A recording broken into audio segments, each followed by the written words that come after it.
Today, I invite you to step into the incredible journey of Michael Andrews, a man who once stood at the pinnacle of success, only to be struck down by life's unforeseen challenges. But from the depths of despair, he discovered a new purpose to keep moving forward. Imagine having it all: success, wealth, admiration, and then, in a single moment, it's all taken away. What would you do? Would you give up or find a way to rise again? This story is not just about physical recovery. It's about how one man rediscovered himself, overcame darkness, and rebuilt his life with true meaning. Join me as we explore Michael's journey, where pain is not the end, but the beginning of a new chapter. This story is sure to touch your heart and inspire you to overcome the challenges in your own life. Are you ready? Let's begin. The sun dipped low over the Miami skyline, casting golden hues across the shimmering waves that lapped against the shore. Michael Andrews, the young millionaire with a reputation as dazzling as the sunlight on the water, stood on his balcony overlooking the ocean. His sharp jawline caught the glow of the setting sun, and his eyes held the carefree gleam of a man who had it all: wealth, charm, and the world wrapped around his little finger. Down below, a sleek yacht waited at the dock, its polished surface reflecting his lifestyle: smooth, untouchable, and expensive.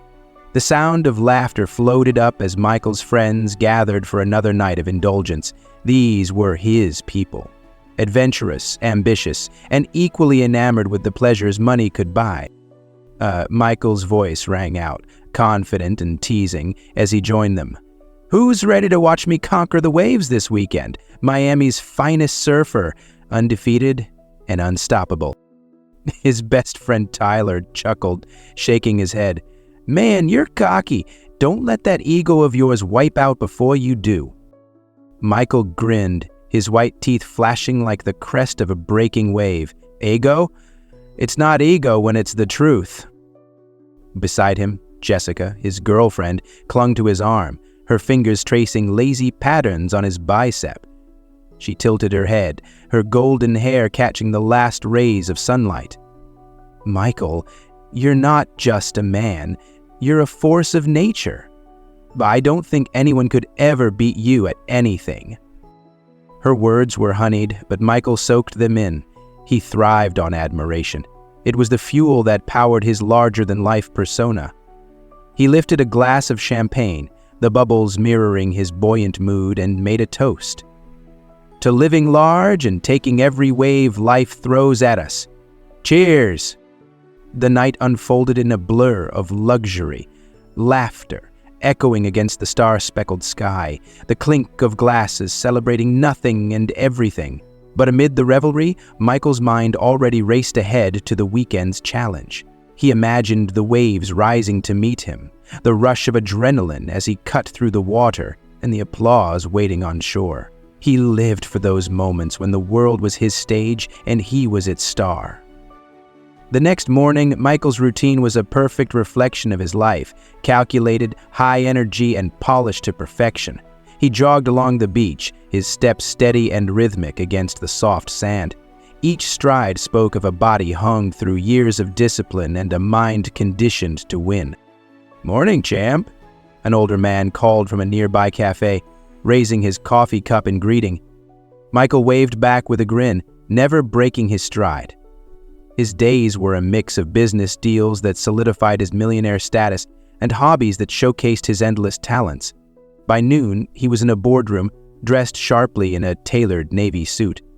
The room buzzed with chatter until Michael entered, and then all eyes turned to him. He exuded authority, his words smooth yet commanding, each one calculated to inspire both confidence and envy. "Let's close this deal," he said, leaning forward, his piercing gaze locking onto his team. "I don't settle for second best. Neither should any of you." By the time Evelyn arrived, he had already signed another multi-million-dollar deal, his name once again the talk of the business world.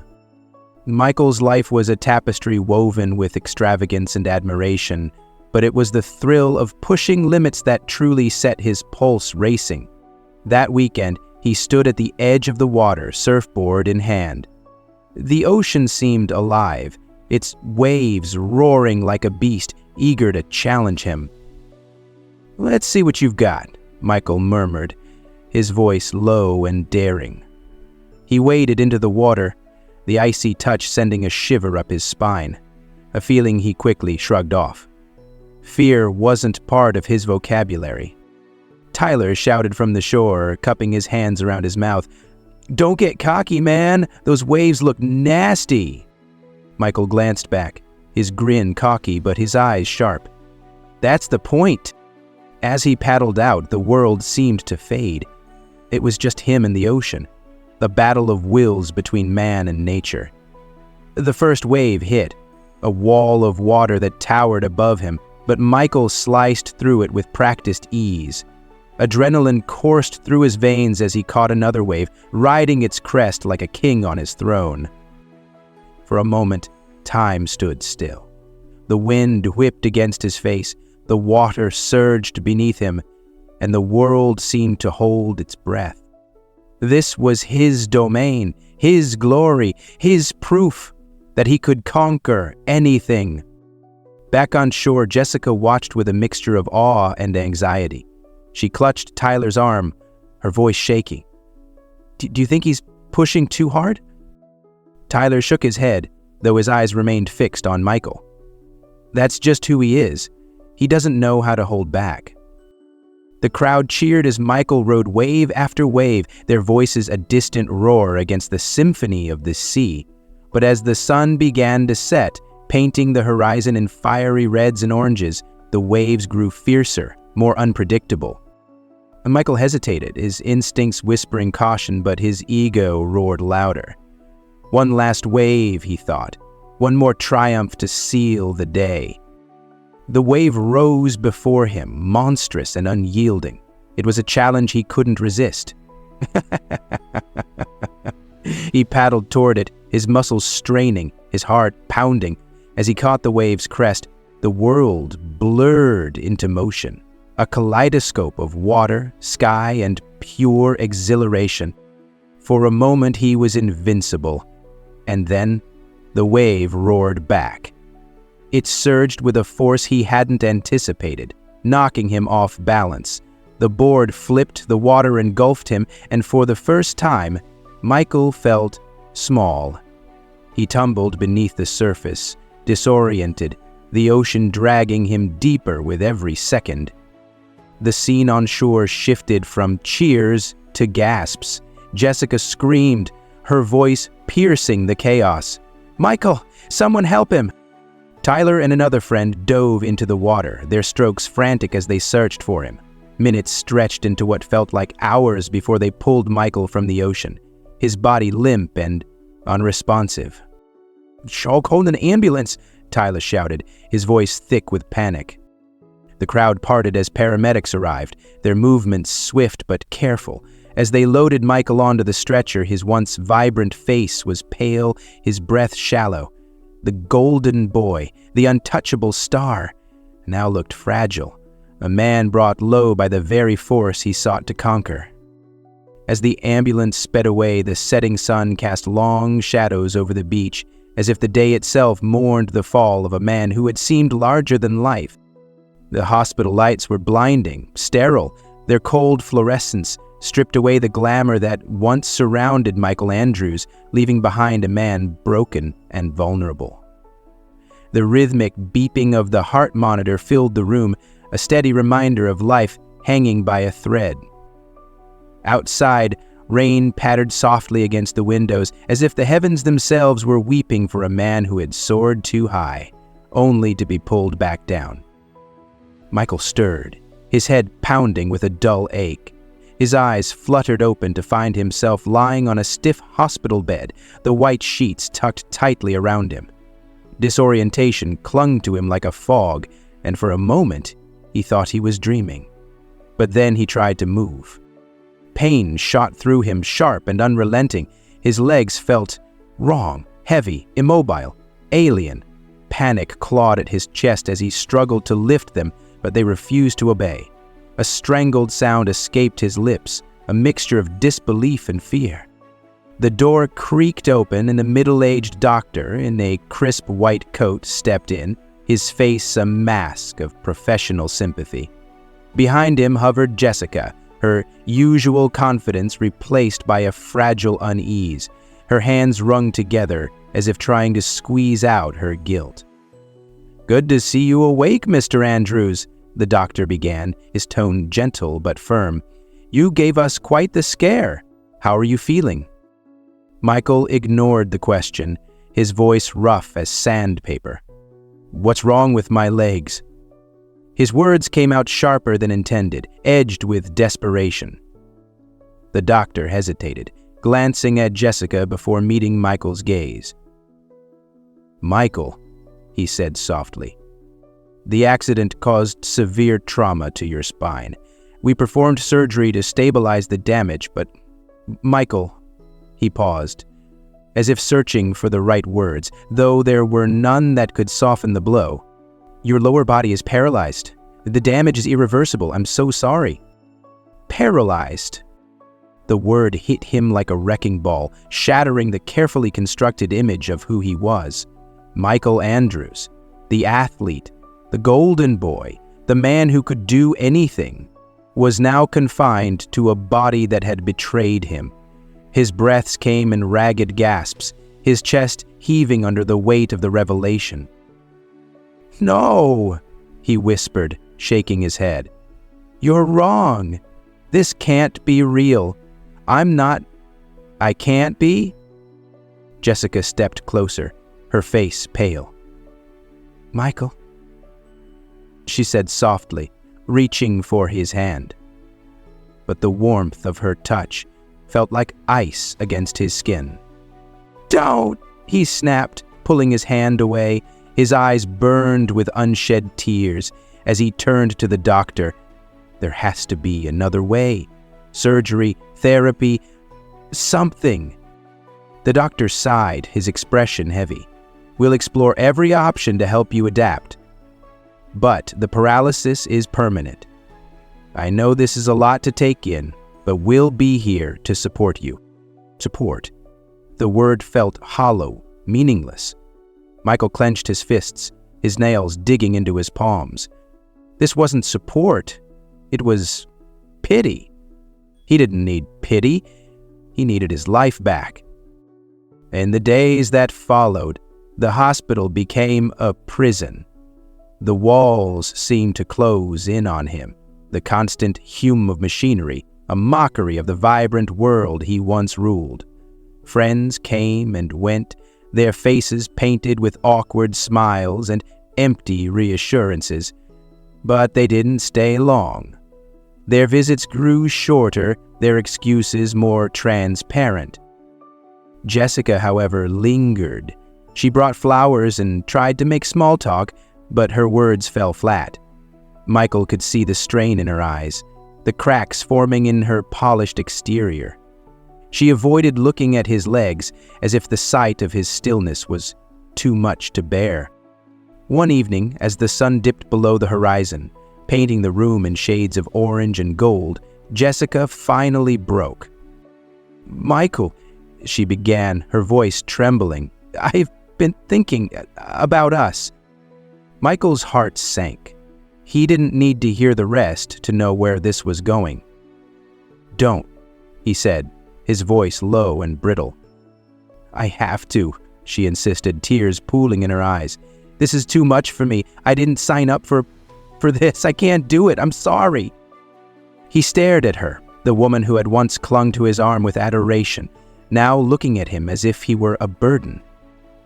"Go," he said coldly, his voice devoid of emotion. "If you can't handle this, then leave. I don't need you." Jessica hesitated for a moment, her lips parting as if to speak, but no words came. She turned and walked out, her heels clicking against the floor. The sound echoed in the empty room, a cruel reminder of what he had lost. The days blurred together. Michael refused to see anyone, shutting out the world that had turned its back on him. He stared out the window for hours, watching the rain streak down the glass like tears he refused to shed. His phone buzzed with messages from friends and colleagues, but he ignored them all. What could they possibly say? No words could erase the humiliation, the helplessness, the suffocating weight of his new reality. He thought about the ocean, the waves that had once been his escape. Now they were a symbol of his downfall. The memory of the water swallowing him whole played on a loop in his mind, taunting him. How had he gone from invincible to this? One night, as the hospital fell silent, Michael reached a breaking point. The despair that had been simmering beneath the surface boiled over, threatening to consume him. He clenched his fists, his nails biting into his skin, and let out a guttural scream, a sound raw and primal, filled with rage and sorrow. "Ugh, I can't live like this," he whispered to the empty room, his voice trembling. "Not like this." His gaze fell on the drawer beside his bed, where a stash of pills lay hidden. The thought crossed his mind, a fleeting, dangerous whisper. He could end this. He could escape the pain, the pity, the shame. But then a knock at the door startled him. It was his father, a stoic man who rarely showed emotion. He stepped into the room, his face lined with worry. "Son," he said quietly, sitting beside the bed, "you don't have to do this alone. We're here for you." Michael turned away, his voice bitter. "What do you know about this? About losing everything that made you Q?" His father didn't answer immediately. He reached out, placing a hand on Michael's shoulder. "You may have lost what you thought defined you, but that doesn't mean your life is over. You're still Michael Andrews, and you're stronger than this." The words lingered in the air, a spark of hope in the suffocating darkness, but Michael wasn't ready to believe them. Not yet. The storm inside him raged on, but something shifted. A seed of doubt took root, not in himself, but in the idea that this was the end. As the rain outside gave way to the first rays of sunlight, Michael's eyes flickered to the window. For the first time in days, he didn't look away. The days after Jessica's departure were silent and hollow, filled with nothing but the hum of hospital machinery and Michael's quiet resentment. He rarely spoke to anyone now, not even his family. Visits from friends had dwindled to zero. It seemed no one knew how to deal with the man who once had everything but now had nothing. It was during one of these long, lonely afternoons that Evelyn walked into his life. The first sign of her presence was her voice, soft but resolute, accompanied by the light squeak of a wheelchair being rolled into his room. Michael, who had been staring out the window, didn't bother turning his. "Good afternoon, Mr. Andrews," she said with a calm cheerfulness that grated against the heaviness in the air. "I'm Evelyn. I'll be helping you with your rehabilitation and care from now on." The words barely registered. Michael turned his head slightly, annoyed by the intrusion. His gaze landed on her, and he froze. Evelyn was tall, her skin a deep mahogany that glowed warmly under the fluorescent lights. Her eyes held a quiet strength, and her expression was calm but firm, as though she was used to people underestimating her. She wore a simple uniform, her curly hair tied back in a practical bun. Michael's first instinct was disbelief. His parents had sent her? A stranger? A black woman? His shock twisted into something sharper, disdain. "Are you serious?" His voice was low, biting, and his lips curled into a sneer. "This is what they think will help me? Hiring someone who looks like you?" Evelyn's posture didn't waver. Her hands remained steady on the wheelchair, but her eyes hardened just slightly, the briefest flicker of irritation crossing her face, before she smoothed it over. "I'm here to help you, Mr. Andrews," she replied evenly. "Not to be liked. If you don't like my skin color, that's your problem, not mine." The bluntness of her response caught him off guard, but it also stoked the fire of his frustration. "You think you know me? You think you can just walk in here and fix my life?" His voice rose, sharp and accusatory. "You don't belong here. People like you don't belong in my world." The words hung in the air like a slap. Even Michael, for all his anger, felt the weight of what he had said. But Evelyn didn't flinch.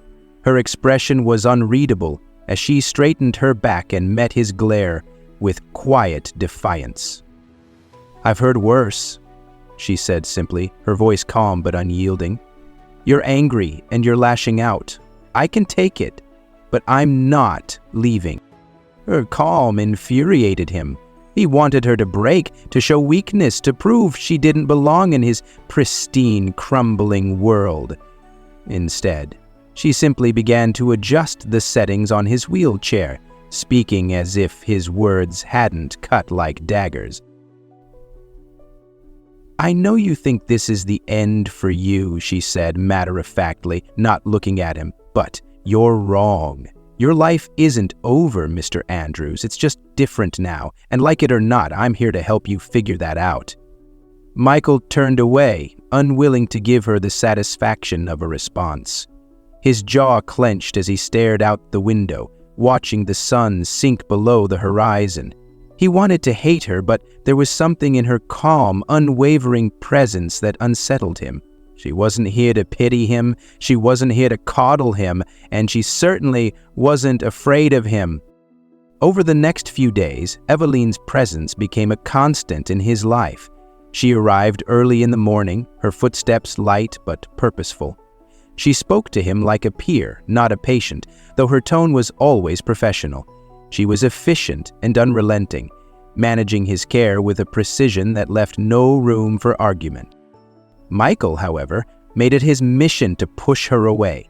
He ignored her questions, refused to engage in small talk, and occasionally threw barbed comments her way, each one laced with the same venomous undertone. "What do you know about living like this?" he snapped one morning as she adjusted his wheelchair. "You probably grew up in some run-down neighborhood. Bet you're used to struggling, aren't you?" Evelyn's hands paused for a moment, her jaw tightening. But when she spoke, her voice was as steady as ever. "You're right," she said calmly. "I grew up in a place where struggle was part of life, but it taught me how to survive, how to fight. And I'm here to teach you the same." Her response left him seething. He hated the way she refused to rise to his bait, the way her words cut through his arrogance with quiet precision. She didn't see him as the untouchable Michael Andrews. She saw him as a man in need of help, and she wasn't afraid to tell him the truth. One evening, as Evelyn helped him with his dinner, the tension finally came to a head. Michael, his patience worn thin, lashed out with words sharper than any blade.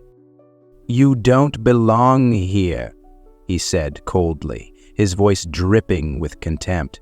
"This is a private hospital. Do you even have the qualifications to be here? Or did they just hire you because you're cheap?"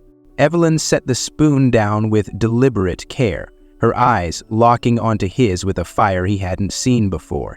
When she spoke, her voice was calm, but laced with steel. "You think your money makes you better than me?" she asked, her tone cutting through the room like a knife. "It doesn't. You've lost everything that gave you power. Your legs, your status, your so-called friends. And yet, here I am, still showing up for you every day.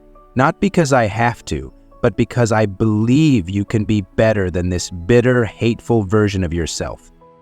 Michael stared at her, stunned into silence. For the first time, he had no retort. Evelyn's words struck a chord he didn't want to acknowledge, a truth he wasn't ready to face. Evelyn straightened, her expression softening just slightly. "You can hate me all you want," she said quietly, "but I'm not going anywhere, because deep down I think you're still fighting, and until you're ready to fight for yourself, I'll fight for you." That night, as Michael lay awake in the sterile quiet of his room, her words echoed in his mind. He hated her stubbornness, her confidence, the way she refused to let him wallow in self-pity. But he also hated the part of himself that recognized the truth in her words. He had been cruel, dismissive, and openly racist, yet Evelyn stayed. She didn't flinch from his anger or his contempt. She stood firm, not out of obligation, but out of belief in him, in his ability to rise above the wreckage of his life. For the first time in weeks, Michael felt something stir within him. It wasn't hope, not yet, but it was something close, a flicker of curiosity, of doubt, of the faintest possibility that maybe, just maybe, his life wasn't over, not if Evelyn had anything to say about it. The days with Evelyn turned into weeks, each one a careful stitching of small moments and strained silences. Michael's resistance remained steadfast, but Evelyn, like the ocean outside his window, was patient and unyielding. She refused to retreat, no matter how sharp his words or how cold his demeanor became. Her quiet determination was a force unto itself, and Michael found it both infuriating and strangely grounding. Evelyn had a way of slipping into his life like sunlight filtering through cracks in a wall. She didn't demand his attention or sympathy. She simply was. She moved through his home with ease, tidying the chaos he couldn't bring himself to address, her actions quiet yet deliberate. Every corner she touched seemed to hold a piece of her resilience, and despite himself, Michael couldn't ignore it. One afternoon, as Evelyn wheeled him into the living room, Michael broke the silence. His tone was clipped, edged with irritation. "Why do you keep doing this? You know I'm not going to suddenly turn into one of your success stories." Evelyn didn't stop pushing his wheelchair, her voice calm but firm. "Because you're worth it. Even if you don't see it yet." Michael scoffed, his gaze fixed on the ocean beyond the window. "Don't waste your time. I'm not some charity case for you to fix." Evelyn stepped around to face him, her arms crossed, her eyes steady. "I don't see you as a charity case, Michael. You're a human being who's lost his way. And I'm here to help you find it." Her words hung in the air, heavy and unflinching. Michael said nothing, turning his gaze back to the waves, but a seed of doubt took root in his mind. Maybe, just maybe, she believed in him more than he believed in himself. Evelyn's stories became a constant backdrop to their days, filling the silence that Michael once found suffocating.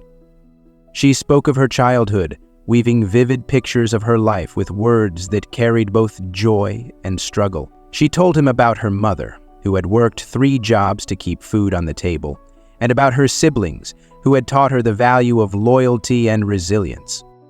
One evening, as Evelyn prepared dinner, she glanced over at Michael, who sat silently at the dining table. "You know," she said casually, her hands moving deftly as she chopped vegetables, "when I was 12, I wore the same pair of shoes for 2 years. They were my sister's hand-me-downs, and by the end, they had more holes than fabric." Michael looked up, his expression skeptical. "What's your point?" Evelyn smiled, undeterred by his tone. "The point is, I hated those shoes, but I kept wearing them because they got me where I needed to go. Sometimes, life gives us things we don't want, but we still have to use them to move forward." Michael snorted, leaning back in his chair. "Great metaphor. You think I can walk again if I just keep wearing the same old shoes?" Evelyn set down the knife and turned to face him, her gaze unwavering. "I think you can move forward, even if it looks different than what you imagined, but that's up to you." Her words struck a chord, though Michael wasn't ready to admit it. Instead, he muttered something under his breath and turned his attention back to the window, but he couldn't shake the weight of her message. As the weeks passed, Evelyn's persistence began to chip away at Michael's walls. She coaxed him into participating in small tasks, starting with things as simple as choosing what to eat for dinner or picking a movie to watch. At first, Michael resisted, his responses curt and dismissive. But Evelyn met his resistance with unyielding patience, her steady presence a counterbalance to his anger. One morning, Evelyn brought in a chessboard and set it on the coffee table. "Do you play?" she asked, her tone light. Michael arched an eyebrow. "What's the point?" Evelyn shrugged, pulling up a chair. "It's a game of strategy. Might be good for you to use your brain for something other than moping."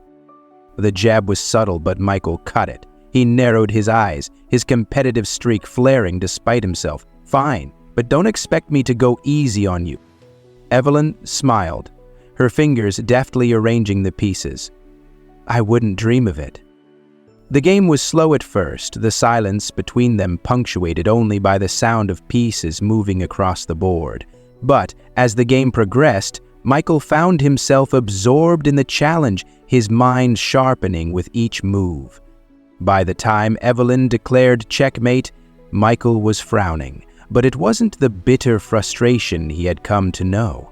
It was the kind of dissatisfaction that came from wanting to do better.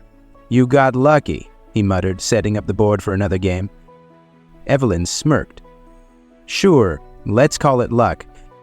Their days became a rhythm, a delicate dance between Michael's stubbornness and Evelyn's steadfast resolve.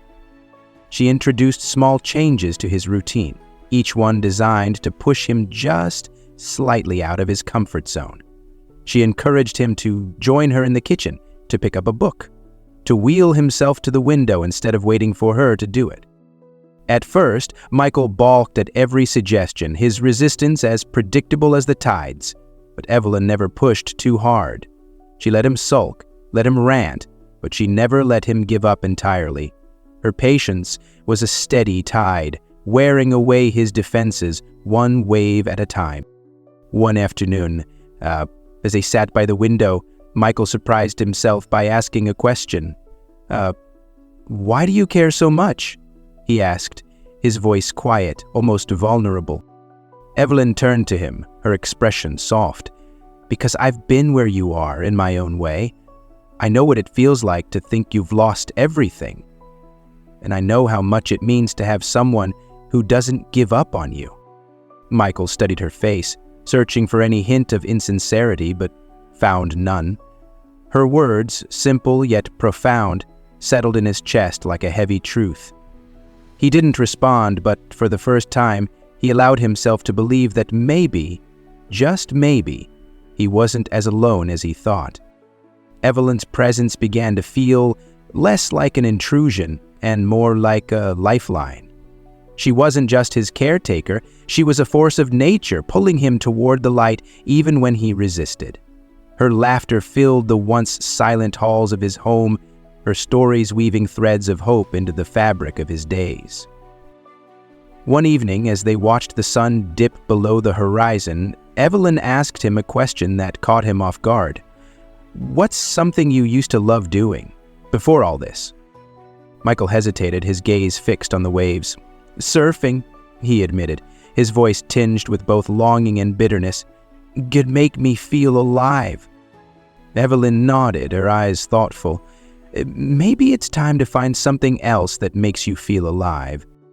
Michael turned to her, his expression guarded. "Like what?" Evelyn smiled, a hint of mischief in her eyes. "That's for you to figure out. But I'll be here to help." For the first time in what felt like forever, Michael felt a spark of curiosity, an ember of hope that refused to be extinguished. And though the road ahead still felt impossibly long, he couldn't ignore the quiet truth Evelyn had planted in his heart. Moving forward didn't mean forgetting who he was. It meant discovering who he could be. The rhythm of their days had settled into a tentative peace. Evelyn's relentless optimism, once an annoyance to Michael, had become something he secretly relied on. He still didn't admit it. He couldn't, not yet, but her steady presence had started to pull him from the shadows of his despair. Life wasn't back to normal, but for the first time, Michael found himself curious about what could come next.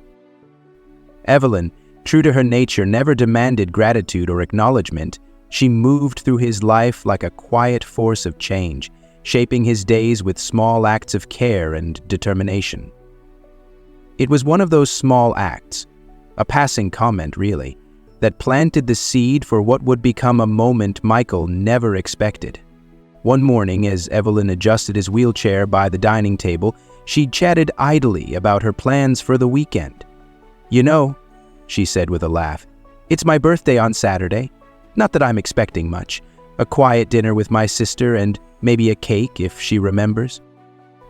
Michael frowned, more at the idea of Evelyn being underappreciated than anything else.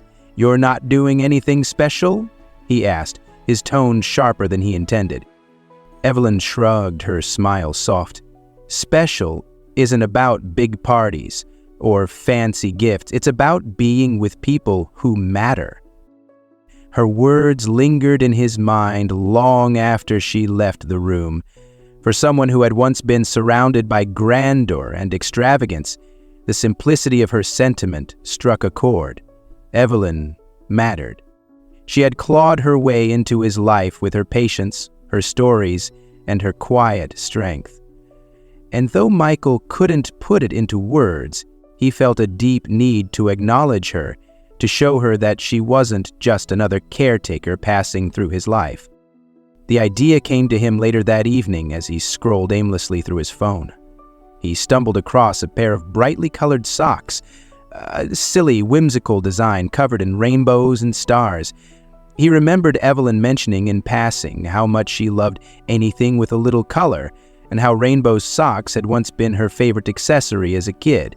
It was a trivial detail, one she probably didn't even remember sharing, but Michael did.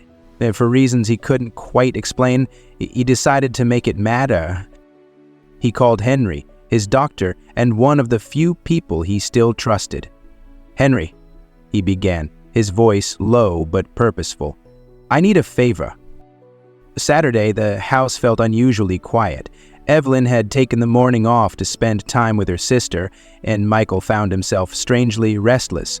The small package sat on the coffee table, neatly wrapped and waiting for her return. It wasn't much, a pair of socks and a handwritten note, but it was more effort than Michael had put into anything in months. When Evelyn finally walked through the door that afternoon, she looked pleasantly surprised to see him sitting in the living room. "You're up early," she teased, setting her bag down. "I thought you'd be glued to that window until dinner."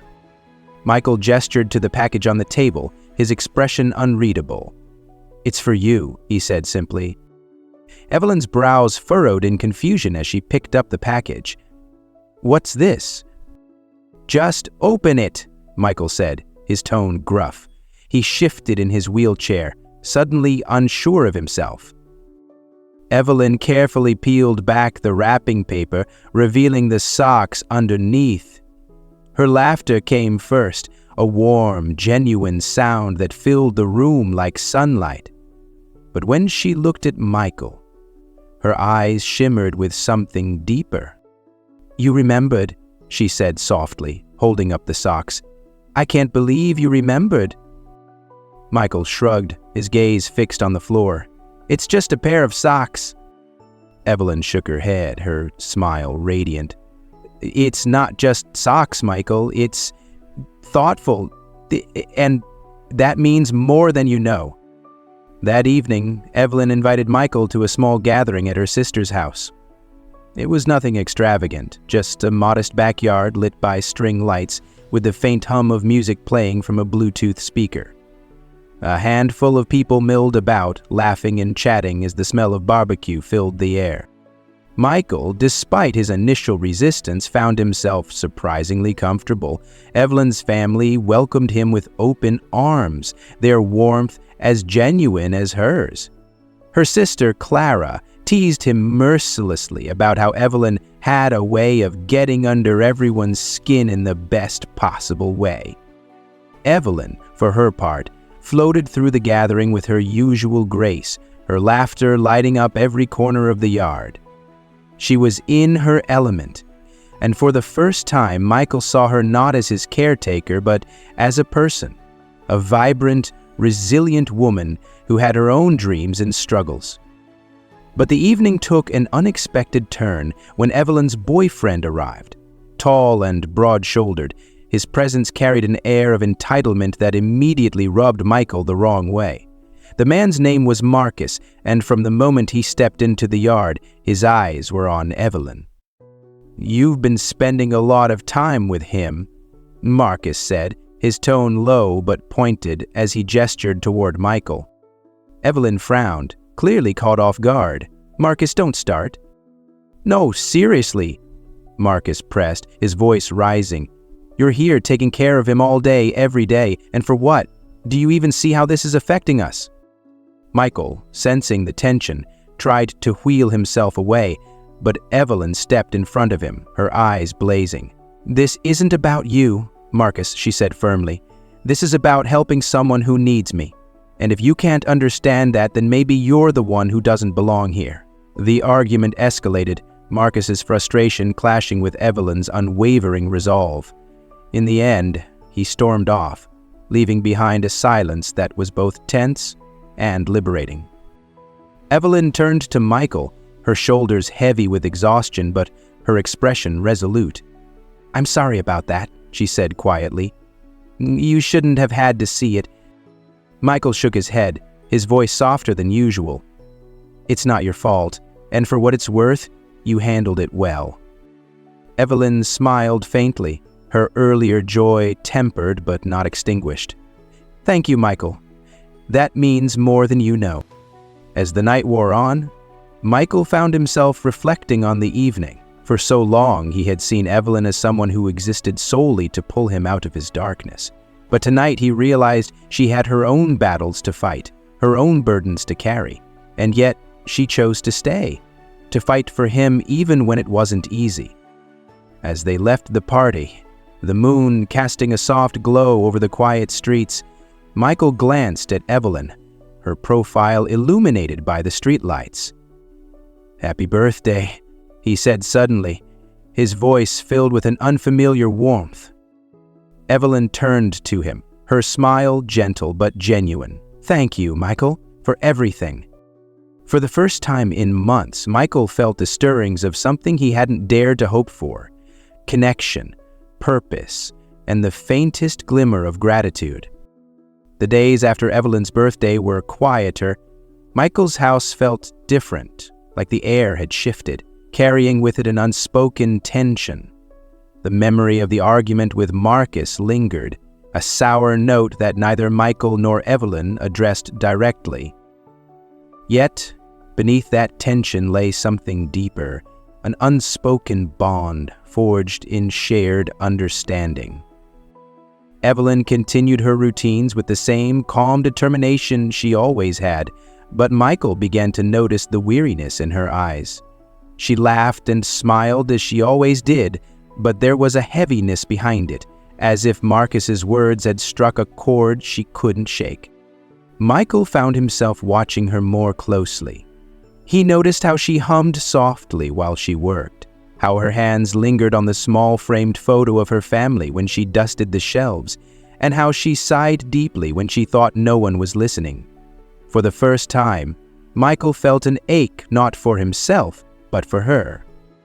One evening, as the sun cast long shadows across the living room, Michael decided to break the silence. Evelyn was sorting through a stack of paperwork, her focus unwavering. "You okay?" he asked, his voice hesitant. Evelyn glanced up, surprised by the question. "I'm fine," she replied quickly, her smile a little too forced. "Why do you ask?" Michael shrugged, his gaze drifting to the ocean outside the window. "You've seemed off since the party." Evelyn hesitated, her hands stilling over the papers. "It's nothing I can't handle," she said finally, her voice steady but quiet. Michael turned to her. his expression uncharacteristically serious. "You don't have to handle everything alone, you know." Evelyn's smile softened, but there was a flicker of sadness in her eyes. That's kind of you to say, Michael. But I've been handling things on my own for a long time. It's just how I am." Her words stirred something in Michael. A memory of himself, of the pride he had once clung to so tightly that it had kept everyone at arm's length. He wanted to say more, to tell her that it was okay to lean on someone else, but the words caught in his throat. Instead, he simply nodded, letting the conversation fade into the quiet hum of the evening. The turning point came a few days later. Evelyn arrived that morning later than usual, her steps slower and her smile dimmer. Michael noticed immediately, but didn't comment. As she moved around the house, cleaning and organizing, she seemed distracted, her usual energy dulled. By lunchtime, she sat across from Michael at the dining table, her usual cheerful chatter replaced by silence. Michael, who had grown accustomed to her steady stream of stories and anecdotes, found the quiet unnerving. "Evelyn," he said finally, his voice cutting through the stillness, "what's going on?" Evelyn looked up, her eyes tired. For a moment, she hesitated, as if weighing whether to speak. Then, with a deep breath, she let the words tumble out. "I think I need to leave," she said softly, her voice trembling. "Not forever, but for a while." Michael's stomach sank. He stared at her, his heart pounding. "What are you talking about?" he demanded, his tone sharper than he intended. "Why?" Evelyn clasped her hands together, her gaze dropping to the table. "Because I don't think I'm helping you anymore," she admitted. "I've tried everything I can, but you're still stuck, and maybe I'm not the right person to get you unstuck." Michael's chest tightened, anger and panic warring within him. "So what, you're giving up on me?" Evelyn shook her head, her voice firm. This isn't about giving up. It's about knowing when to step back. Sometimes people need space to figure things out on their own." The words hit Michael harder than he expected. He wanted to argue, to lash out, but deep down, he knew she was right. He had been stuck, clinging to his bitterness, refusing to move forward, even as Evelyn tried to drag him out of the dark. Still, the thought of her leaving felt like a punch to the gut. For all his resistance, Evelyn had become his anchor, the one person who refused to abandon him, no matter how hard he pushed her away. The idea of facing his days without her filled him with a fear he couldn't quite name. "Wait?" he asked finally, his voice barely above a whisper. Evelyn looked at him, her eyes brimming with unshed tears. "Tomorrow," she said. "I'll be back to check on you, but I need some time." That night, the house felt unbearably empty. Michael sat by the window, staring out at the darkened ocean. The waves crashed against the shore, their rhythm steady and unchanging, a cruel reminder of the time he had wasted resisting the life Evelyn had tried to help him rebuild. His mind raced, replaying every moment of their time together, the stories she had told, the quiet strength she had shown, the hope she had planted in him even when he refused to acknowledge it. And now, she was leaving, not because she wanted to, but because he had refused to meet her halfway.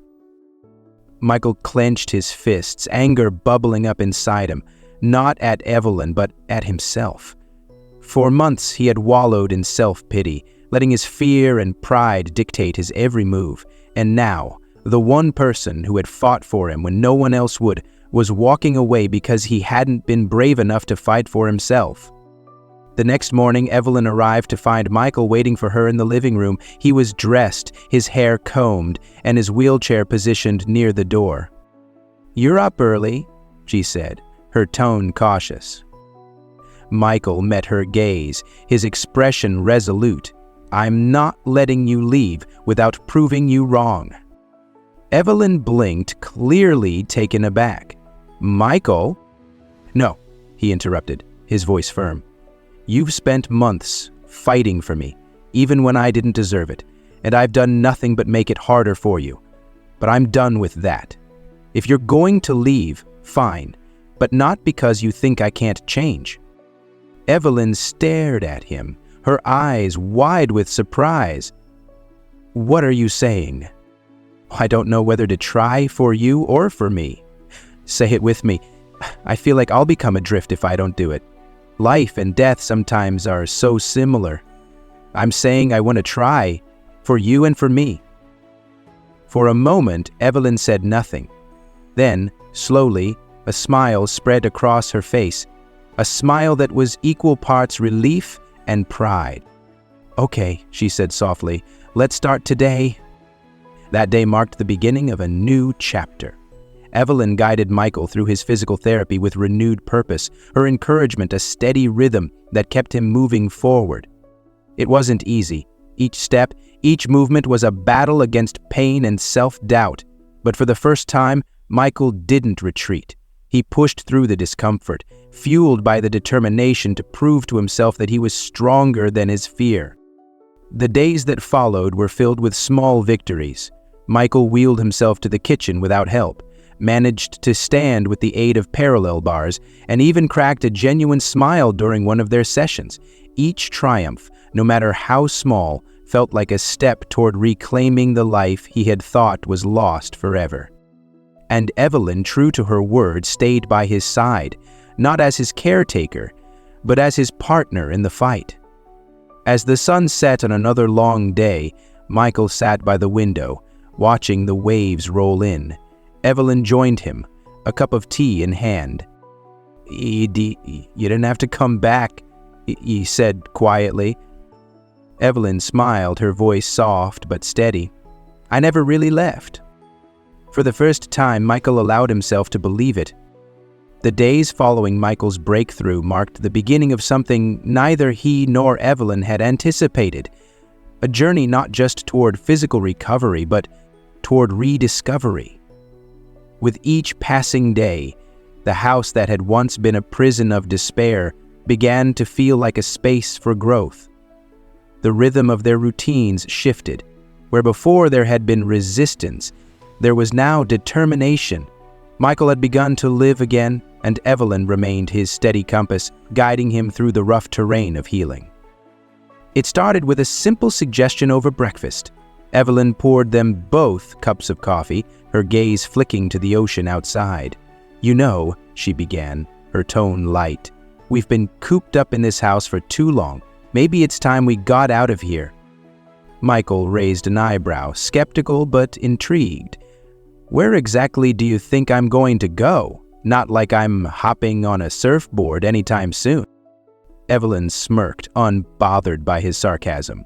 "Not yet," she said, her words laced with a confidence that surprised even him.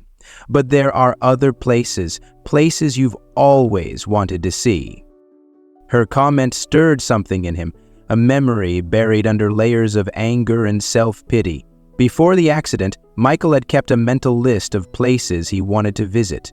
Mountains to climb, beaches to surf, cities to explore. It had been his personal fuel, a reason to keep chasing success. He had abandoned those dreams when he lost his legs, but now, Evelyn's words reignited a spark he thought was long extinguished.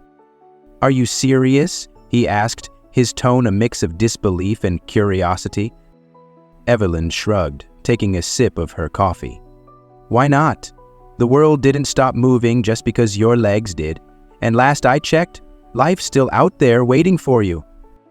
Her words lingered, resonating in a way that felt impossible to ignore. For the first time in months, Michael allowed himself to consider the possibility of living, truly living, outside the confines of his home. Their first trip was modest, a drive along the coast to a quiet beach. Evelyn had mentioned once during one of her stories. Michael had scoffed at the idea at first, But as they packed a small bag and loaded into the car, he felt a flicker of excitement he hadn't experienced in months. The journey was quiet but not uncomfortable. Evelyn hummed softly to the radio, her fingers tapping the steering wheel in rhythm with the music. Michael stared out the window, watching the landscape blur into a tapestry of blue skies and golden sands. It was a stark contrast to the sterile walls of his home, and for the first time, he felt a sense of freedom even from the passenger seat. When they arrived, the beach was nearly deserted. The waves lapped gently at the shore, their sound a soothing counterpoint to the faint cries of seagulls overhead. Evelyn parked the car and helped Michael into his wheelchair, her movements steady and practiced. "You sure about this?" Michael asked, his voice tinged with doubt as he surveyed the uneven terrain of the sand. Evelyn grinned, her confidence unwavering. "Trust me, you'll thank me later." She wheeled him as close to the shore as the sand would allow, then settled into a spot beside him. For a long moment, they simply sat, in silence, the ocean stretching endlessly before them. "You know," Evelyn said finally, her voice soft, "the ocean doesn't care who you are or what you've been through. It's just there, doing its thing, kind of like life." Michael glanced at her, her words striking a chord. He looked back at the water, the waves glinting under the afternoon sun, and for the first time in a long time, he didn't feel bitter. Instead, he felt small in the best way, like a piece of something vast and unending. That trip was the first of many.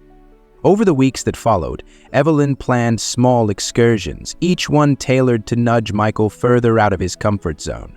They visited a nearby hilltop park where he could feel the wind on his face, a bustling farmer's market where strangers smiled and chatted with him like he was just another person, and even a small village Evelyn had once called home.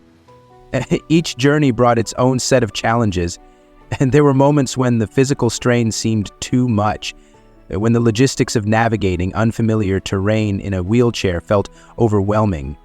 But Evelyn's unwavering support and Michael's growing determination carried them through. One trip in particular stood out. Evelyn had insisted they visit a nature reserve known for its breathtaking views of the sunset. Michael had grumbled about the effort it would take to get there, but as they reached the overlook, his complaints evaporated. The horizon was painted in hues of orange, pink, and gold, the colors blending seamlessly like an artist's masterpiece. The setting sun cast long shadows across the landscape, and for a moment, Michael forgot about the wheelchair, the accident, and the life he thought he had lost. He was simply present, a man watching the world unfold before him. Evelyn sat beside him, her own gaze fixed on the horizon. "Beautiful, isn't it?" she said, her voice barely above a whisper. Michael nodded, his throat tight with emotion. "Yeah," he managed, the word heavy with meaning. In that moment, he realized something profound. Life wasn't about conquering the world. It was about finding beauty in the moments, no matter how small or fleeting. Their journeys weren't just physical, they were emotional too. As they traveled, Michael began to open up, sharing stories he had kept locked away. He spoke of his childhood, of his parents' high expectations, and his relentless drive to prove himself. He admitted how much he missed surfing, not just for the sport, but for the freedom it had given him. Evelyn listened without judgment, her presence a safe harbor for his vulnerability. She shared more of her own struggles, too, how she had faced loss and hardship, how she had found strength in the people who believed in her. Their conversations became a tapestry of shared humanity, each thread weaving them closer together. One afternoon, as they sat by the lake in Evelyn's village, Michael turned to her, his expression thoughtful. "Why do you do all this?" he asked, gesturing to the idyllic scenery around them. "Why go through all the trouble for someone like me?" Evelyn smiled, her gaze steady. "Because someone once did it for me," she said simply. "And because you're worth it, even if you don't see it yet." Her words stayed with him long after they left the village. For so long, Michael had measured his worth by his accomplishments, by the money he made, the deals he closed, the people he impressed. But Evelyn had shown him that worth wasn't about what you did. It was about who you were and the impact you had on others. Their final journey was a return to the beach where it had all started. This time, Michael insisted on trying something he hadn't done since the accident: standing. With Evelyn's help, he moved from his wheelchair to the edge of the shore, the sand firm beneath his feet. His legs trembled, the effort immense, but he didn't back down. Evelyn stood beside him, her hand steadying him as he took his first tentative step. "You've got this," she whispered, her voice filled with quiet encouragement. Michael gritted his teeth, his muscles screaming in protest, but he managed another step, and then another. The waves lapped at his feet, the cool water a stark contrast to the heat coursing through his body. For the first time, he felt a glimmer of the freedom he had once known. When he finally sank back into his wheelchair, exhausted but exhilarated, Evelyn's smile was radiant. "Told you you'd thank me," she said teasingly. Michael laughed, the sound unguarded and full of life. "You were right," he admitted, "about everything." As they watched the sunset together, the ocean stretching endlessly before them, Michael realized that his journey wasn't about reclaiming his old life. It was about building a new one filled with moments of meaning, connection, and hope. And for the first time in a long time, he felt ready to embrace it. The days following Michael's triumphant steps on the beach were transformative. Where once his days had been filled with bitterness and resistance, now they brimmed with purpose.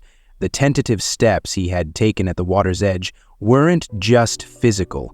They were symbolic of a larger shift within him. He wasn't just surviving anymore. He was fighting, rebuilding, rediscovering the man he had once been. Physical therapy became a central focus. No longer a begrudging obligation, it was now a challenge Michael embraced with the fierce determination that had once driven his success. Each session was grueling, pushing his body to limits he hadn't believed possible. The parallel bars became his battleground, and Evelyn, as always, stood by his side, her voice a steady current of encouragement. "You've got this, Michael," she said one morning as he gripped the bars, sweat dripping from his brow. "One step at a time." Michael gritted his teeth, his muscles straining as he willed his legs to move. Every inch felt like a mile, but he refused to give up. "I'm not stopping now," he replied, his voice filled with determination. Evelyn's smile was radiant. "That's the spirit." Over time, the progress became undeniable. What had started as a single shaky step evolved into several. The wheelchair, once his constant companion, began to feel less like a necessity and more like a backup. Michael's confidence grew with each milestone, and for the first time in months, he saw a future that wasn't defined by limitations, but by possibilities. The changes weren't just physical. Michael's relationships, long neglected in the aftermath of his accident, began to mend. His parents, who had watched his journey with quiet pride, visited more often. Their once tense interactions now filled with warmth and laughter. "Look at you," his mother said one afternoon, her eyes shining with tears as she watched him walk a short distance without assistance. "You're stronger than ever, Michael." His father, a man of few words, simply nodded, but the pride in his eyes spoke volumes. "Told you would always be here for you," he said gruffly, clapping Michael on the shoulder. Michael smiled, his heart full in a way it hadn't been for a long time. "Thanks for not giving up on me," he said, his voice thick with emotion. His friends, too, began to reappear in his life. At first, their visits were hesitant. filled with awkward pauses and unsure glances. But as they saw the changes in Michael, the fire in his eyes, the strength in his steps, they began to treat him not as a victim, but as the friend they had always known. Tyler, his closest friend, was the first to acknowledge it. "Man, you're tougher than all of us combined," he said during a lunch outing. "If I'd gone through what you did, I don't think I'd have made it." Michael chuckled, his voice light. "You would have. You just need someone like Evelyn to keep you in line." Evelyn, sitting nearby, raised an eyebrow. "I'll take that as a compliment." The table erupted in laughter, the moment filled with camaraderie and a sense of normalcy Michael had thought he'd never feel again. It wasn't just his relationships that flourished. Michael's sense of purpose, long dormant, began to reawaken. Inspired by Evelyn's unwavering resilience and the support he had received, he decided to use his platform and resources to help others facing similar challenges. He launched a foundation aimed at providing access to rehabilitation services and emotional support for people with disabilities. The work gave him a renewed sense of direction, a way to channel his experiences into something meaningful. At the foundation's launch event, Michael stood before a crowd of supporters, his voice steady and strong. "I've learned that life doesn't always go the way we plan," he said, his gaze sweeping the room. "But even in the darkest moments, there's always a way forward. This foundation is my way of giving back to help others find their way just as I've been helped." The applause that followed was thunderous. But what mattered most to Michael was Evelyn's proud smile from the front row. She had been his anchor, his guide, and now she was his inspiration. Amidst the progress and achievements, Michael and Evelyn's bond deepened in ways neither of them had expected. Their days were filled with shared laughter, quiet moments of reflection, and an unspoken understanding that needed no words. One evening, as they sat on the patio watching the sunset, Michael turned to Evelyn, his expression thoughtful. "You know," he began, his voice soft, "I don't think I would have made it without you." Evelyn smiled, her eyes warm. "You would have. You just needed someone to remind you how strong you are." Michael shook his head. "No, it was more than that. You didn't just help me find my strength, you became my strength." The words hung in the air, heavy with meaning. Evelyn reached out, her hand covering his. "You've always had it in you, Michael. I just held the mirror." As the months passed, Michael reached a point where he could walk short distances with a cane. The day he took his first unassisted steps in front of Evelyn, her reaction was a mixture of joy and pride. "Look at you," she exclaimed, clapping her hands. "I knew you could do it." Michael grinned, the triumph evident in his every movement. "Couldn't have done it without you." Evelyn laughed, her voice filled with genuine happiness. "You're unstoppable now." The moment felt like a culmination of everything they had worked toward, a testament to the power of perseverance, resilience, and the unwavering support of someone who believed in him. Happiness, Michael realized, wasn't about perfection or the absence of struggle. It was about the moments, big and small, that made life worth living. It was about finding beauty in the journey, even when the road was rough. As he stood on the beach one evening, the waves lapping at his feet, Michael felt a sense of peace he hadn't known in years. Evelyn stood beside him, her presence as steady as the tide. "Thank you," he said, his voice filled with gratitude, "for everything." Evelyn smiled, her gaze fixed on the horizon. "You don't have to thank me, Michael. You've done this. You've found your way." Michael shook his head, his eyes brimming with emotion. "I wouldn't have without you." They stood in silence, the sun dipping below the horizon, casting the world in hues of gold and orange. In that moment, Michael knew that recovery wasn't just about walking again. It was about learning to live fully, to love deeply, and to embrace the beauty of a life rebuilt from the ground up. And for the first time, he wasn't just hopeful, he was happy. The evening of the reunion arrived with a mix of excitement and trepidation. Michael hadn't seen his old friends in months, some not even since the accident.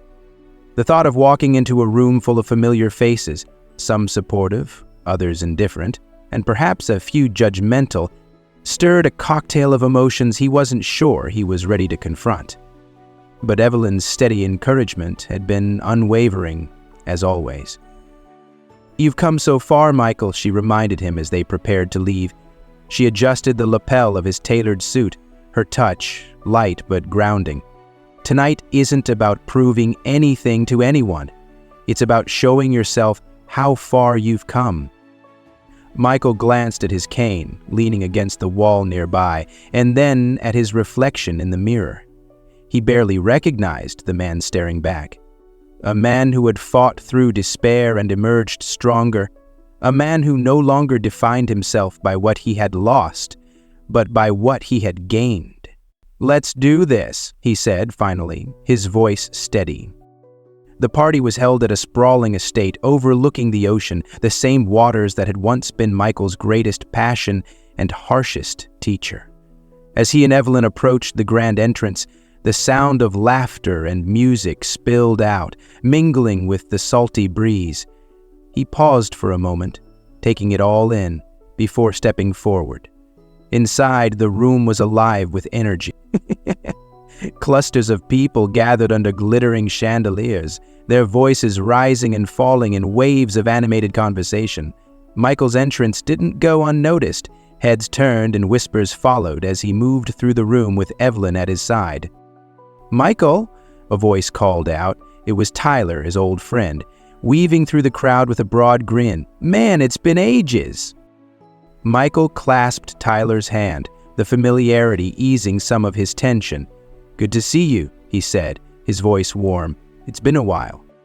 As they chatted, more friends drifted over, their greetings a mix of genuine warmth and polite curiosity. Some asked cautious questions about his recovery, while others avoided the topic entirely, focusing instead on reminiscing about old times. Michael handled it all with a calm confidence that surprised even himself. But not everyone's reactions were kind. Across the room, a group of familiar faces observed him with poorly concealed skepticism. John, a former business associate, smirked as he sipped his drink. "Well, look who decided to show up," he murmured, loud enough for his companions to hear. "Michael Andrews, back from the dead. Or should I say, dragged here by his caretaker." Lisa, another old acquaintance, tilted her head, her expression dripping with false pity. "Poor thing," she said, her voice saccharine. "It must be so hard trying to keep up appearances. And his friend doesn't exactly scream high society." Their laughter, though quiet, reached Michael's ears. He stiffened but didn't react, his focus remaining on the conversation at hand. Evelyn, however, caught the shift in his demeanor and followed his gaze. Her eyes narrowed slightly, but she said nothing, her calm composure intact. As the evening wore on, the tension in the room grew more palpable. Michael knew he couldn't avoid the inevitable confrontation forever, and it came in the form of his ex-girlfriend, Sophia. "Michael," Sophia said, her tone cool as she approached him. She was as poised as ever, her designer dress clinging to her like a second skin. Her eyes flicked briefly to Evelyn before settling on him. "I didn't expect to see you here." Michael smiled politely. "It's good to see you, Sophia." "Is it?" she asked, her lips curving into a faint smirk. "You've certainly made interesting choices since we last saw each other." Her gaze darted to Evelyn again, the implication clear. Evelyn, standing by Michael's side, met Sophia's stare without flinching. There was no anger in her expression, only quiet confidence. Michael's jaw tightened, but he kept his tone steady. "Yes, I have, and they're the best choices I've ever made." Sophia's smirk faltered, replaced by a flicker of uncertainty. "Well," she said, recovering quickly, "I suppose everyone has their own path." "That they do," Evelyn interjected, her voice calm but firm. "And sometimes the most challenging paths lead to the most rewarding destinations." The subtle challenge in Evelyn's words wasn't lost on Sophia, who pursed her lips before retreating with a polite excuse. Michael felt a swell of gratitude for Evelyn, her unwavering presence once again shielding him from the doubts of others. The evening reached its peak when the host called for a toast. Glasses clinked as guests gathered around, their laughter and conversation quieting as they turned their attention to the center of the room. "Michael," Tyler said, raising his glass, "it's great to have you here. You've been through hell and back, but seeing you tonight, man, it's inspiring." A murmur of agreement rippled through the crowd, but not everyone was convinced. John, emboldened by a few too many drinks, stepped forward with a sly grin. "Inspiring, sure," he said, his tone dripping with sarcasm, "but let's not pretend everything's back to normal. Some of us remember the old Michael, untouchable, unstoppable. This, well, it's a far cry from that." The room fell silent, all eyes turning to Michael. The air was thick with anticipation, the weight of John's words hanging heavily in the space between them. Michael took a deep breath, his gaze sweeping the room before settling on John. "You're right," he said, his voice calm but strong. "I'm not the man I used to be, and I'm glad." The crowd murmured in surprise, but Michael pressed on.